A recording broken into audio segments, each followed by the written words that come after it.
Hello YouTube, it's Marty from Shut Up and Record. So if you've watched this channel at all, you'll know that I make tests for myself and then I share the tests on YouTube because, I feel like if it's useful to me, it'll be useful to somebody else, maybe you.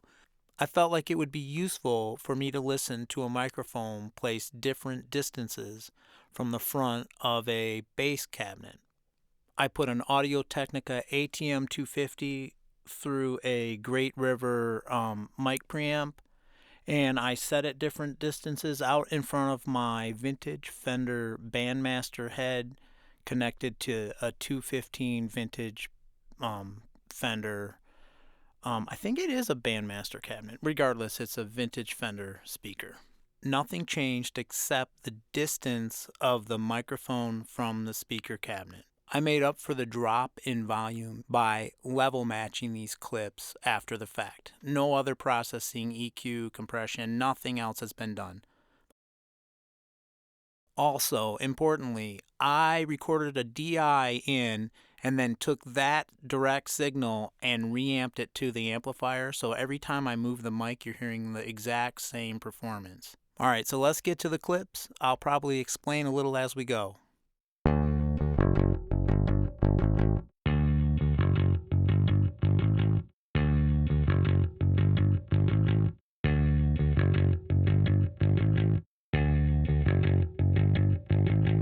Okay, it was a little hard to tell the differences there, but there were massive differences before I level matched them. So I needed to find a way to make it more obvious.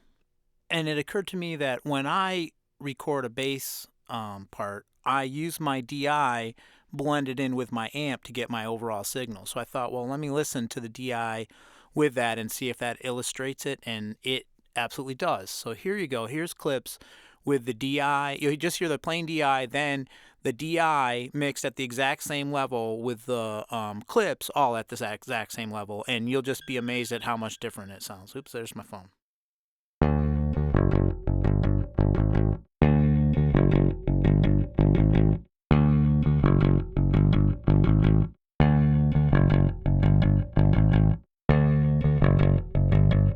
So thinking about it, I understand why adding the DI makes it easier to hear. It's because you're hearing the delay every 6 inches. That's that much longer for your ears to hear the amp signal. And then you have to think about, well, how would that work in a mix? And as it moves back, it kind of sounds bigger. You get a more of a sense of the room. And so that's one reason why you might move a microphone back away from a speaker. Here's those examples again. Listen again for distance.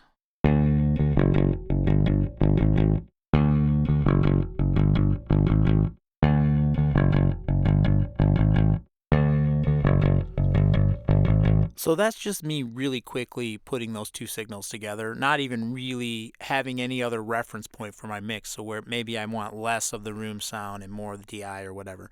But it's just an example, and hopefully it's putting an idea in your head of why you want to have that amp mic'd, and maybe you want to move it back a little bit if you're really going to rely on that direct signal. Anyway, let's listen to another clip and we'll kind of do the same thing.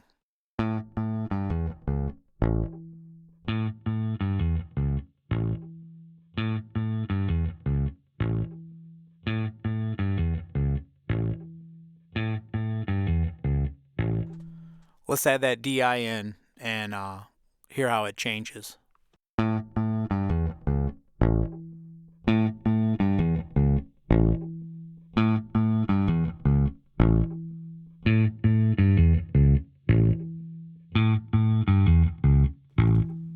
Hopefully this is serving to excite you and make you want to try moving microphones around. I'm out of here. Thanks for watching. More videos coming. See ya. Bye.